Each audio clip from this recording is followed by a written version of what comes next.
Year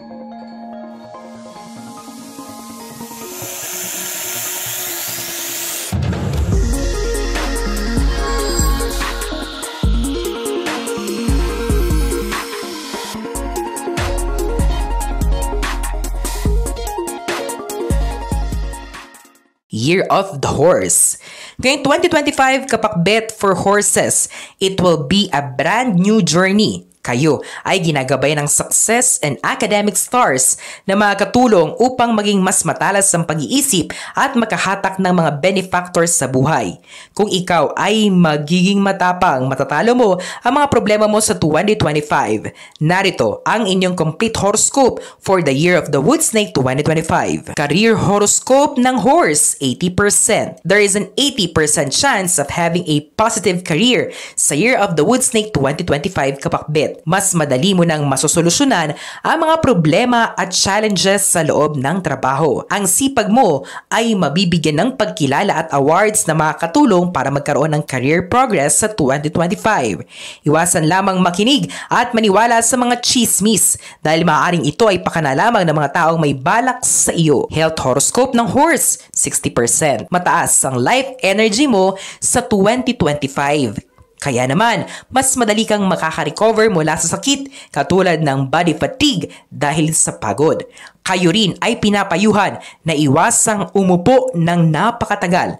Kung nasa office work ka sa 2025, mag-stretching in between work hours para hindi magkaroon ng health issues.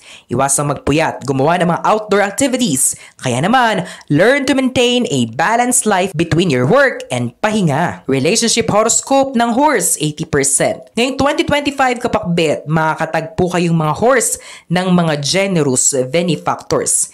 Ito yung mga taong handa kang tulungan sa kahit anumang oras sa iyong buhay at dahil dito, ang kapayapaan at relationship mo sa iyong mga kaibigan at pamilya ay mapabuti. Dahil sa unlucky star, kayo ay pinapayuhan na bantayan nyo ang inyong likod. Para sa mga singles na ipinanganak under the Year of the Horse, your romance luck will flourish. Meaning, may chance na makita mo na ang iyong hinahanap. Para naman sa mga may asawa na, may chance na magkaroon kayo ng mga issue tungkol sa selos. Kaya naman, pag-usapan nyo ito ng mabuti. Wealth horoscope ng horse, 60%. Michael De Mesa, Feng Shui Extravaganza, Year of the Wood Snake 2025.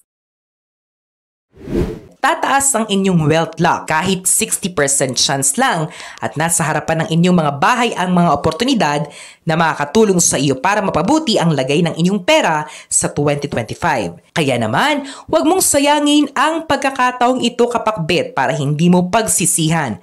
Kung papasok sa investment, iwasan ang mga risky contracts at mag-strategize ng maayos. Bantayan mo rin ang iyong pakitungo sa ibang tao dahil maaaring pagmulan ito ng wealth loss kung magiging problema ito. Ang mga interpretasyong ito ay pawang gabay lamang. Nasa sa ating pa rin ang desisyon at tayo pa rin mismo ang may hawak ng ating kapalaran.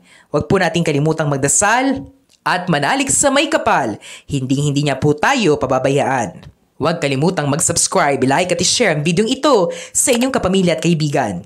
Maraming salamat sa panonood, mga kapakbet.